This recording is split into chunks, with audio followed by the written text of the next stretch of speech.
And I look to Minna Salami to close the case for the proposition side. Thank you.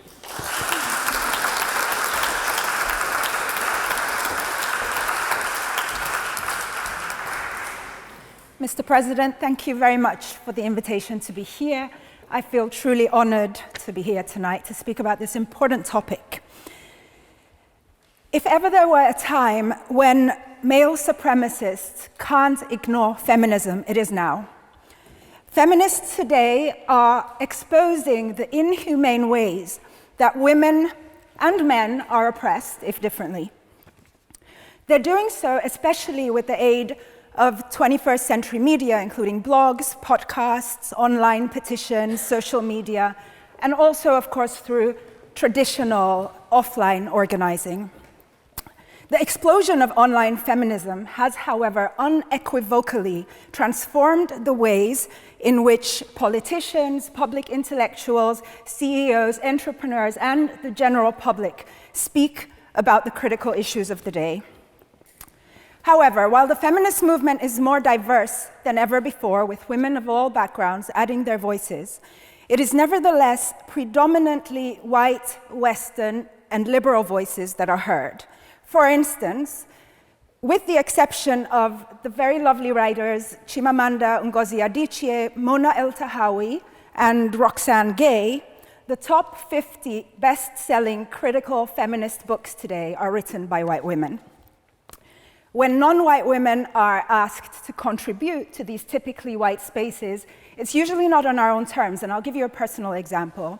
In November last year, a BBC editor got in touch with me, inviting me to contribute with an op-ed in conjunction with the BBC 100 Women and a panel titled, "Does Feminism Include You?" During our conversation, I soon realized that it wasn't so much an op-ed that she wanted, but it was a personal essay about incidents when I had felt excluded from feminism. I know she meant well, but during our conversation I became hesitant for 3 reasons. First of all, because I think it is presumptuous to assume that automatically, because of my skin color, I feel excluded from feminism. I actually don't feel excluded from feminism. I would never call myself something that I don't believe includes me. I, having grown up in Nigeria, was exposed to feminism not by white women, by default. I'm not a victim of white supremacy, I am a survivor of it. And my worldview is Africa-centric, not Eurocentric. Secondly, I'm mindfully critical of the ways that there's such a vast amount of self-exposing first-person writing by feminists, by female feminists, in a culture where male writers are still very much asked to contribute about the so-called serious issues. But that's besides the point. The reason that I eventually declined to contribute with the piece was because when speaking of the tone, the editor said, quote, "Just make white people feel guilty," end quote. Out of the many things listed on my CV, making white people feel guilty is not one of them. And so at the risk of making anybody feel guilty tonight, let me be very clear that I'm not here either to engage in gratuitous finger-pointing. I don't agree that the real issues are not dealt with under the auspices of so-called white feminism. As one of the greatest thinkers of our times, Ms. Bell Hooks, has often pointed out, the reason that feminism is such a strong movement is because of its propensity to change. More often than not, feminists have actually showed the way that political and ethnic differences can be reconciled. During the civil rights movement, for example, when African-American feminists voiced their concerns about the ways that white supremacy and male supremacy were linked, white American feminists began to include these critiques in their work. The same is happening today with intersectionality.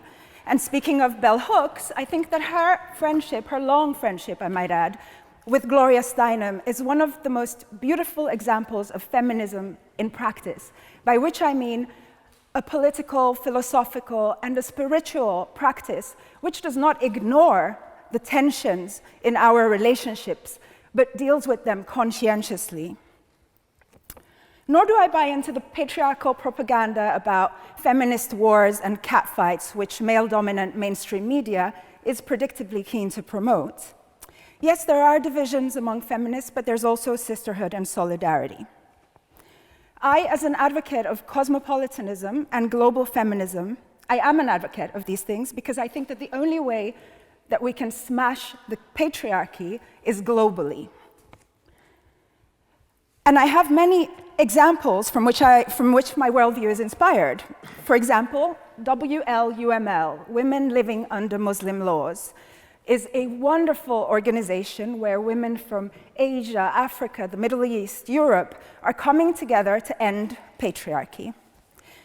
Historically, too, we have organizations like WILP, the Women's International League for Peace and Freedom, which has been organizing and engaging in global feminism since the early 20th century. I, as a Nigerian, Finnish, and Swedish woman, I embody that feminism is not a monolith. All African feminists do not share the same views, and nor do all Scandinavian feminists. But all the examples that I've given you work because there has been a clear, critical, and uncompromising knowledge that race, class, and gender are interlinked. There are numerous examples where that is not the case, such as when French feminists supported the veil ban in France, or when white feminists compare the feminist struggle to the black struggle, as though black feminist struggle doesn't exist. Or, as in the example that I gave, when assumptions are made about how we feel, which is a very othering example. You see, people often speak about how racism and sexism are connected and must be fought together. But I'm not sure that people always understand why this is said. It is because both racism and sexism are philosophies of inferiority and superiority. And if a white woman feels superior to other women or to other people because of her race, she can never fight a movement in which she is made inferior because of her gender. Liberal and bourgeois feminism, which has the most money pumped into it due to the global order, is predominantly white, and without question, it ignores minority voices. The voices that it ignores, for the most part, are, however, those of working class and poor women, who, due to the global, to imperialism and its connection to global poverty, tend to be typically not white. So, in asking you to support the motion that feminism ignores minority voices, I am therefore asking you to support a world where there is less inequality, less exploitation, less hatred, more love, more truth, more wisdom, and a true global feminism where key voices and key milestones of the movement are not lost on the majority.